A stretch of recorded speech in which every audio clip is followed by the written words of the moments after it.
Эта сторона Магаса только начинает застраиваться. 23-й микрорайон лежит в одной черте с центральной мечетью столицы. Здесь строится новый детский сад. Вся строительная часть работ завершена еще в конце августа. Начальник участка уверяет, что здесь все сделано с душой и для детей. Осталось только завести мебель, оборудование и создать уют. Спортзал. Здесь, значит, комната для тренера. Здесь комната для инвентаря.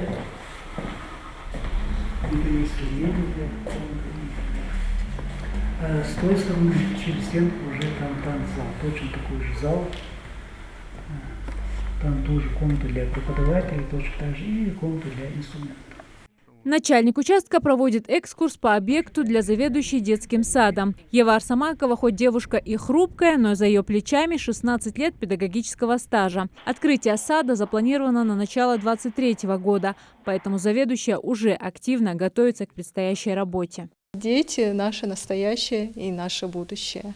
А завтра маленькие граждане станут руководить нашей страной. А наша задача заключается в том, чтобы вырастить их счастливыми, чтобы у них было желание учиться и получать знания. Двухэтажное здание детского сада рассчитано на 10 групп по 22 ребенка в каждой. Всего здесь 3400 квадратных метров полезной площади. Для каждой группы подготовили просторные игровые, спальни, санузлы, пищеблок, актовый зал, фойе и кабинеты сотрудников. Завершены работы и во дворе сада. Снаружи имеются детские игровые площадки, тоже рассчитаны, разбиты по группам. Теневые навесы для каждых двух групп по одному теневому навесу. Так, имеется физкультурная площадка, где находятся везде мафы, малой архитектурной формы. Ну, это игровые для детей.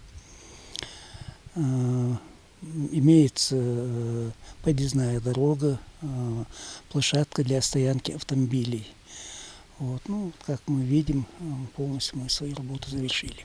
На возведение детского сада ушло 1,5 года. На каждом этапе строительства объекта за качеством выполняемых работ следили специалисты отдела контроля управления капитального строительства Ингушетии. Как такого серьезного нарушения не было на этом объекте.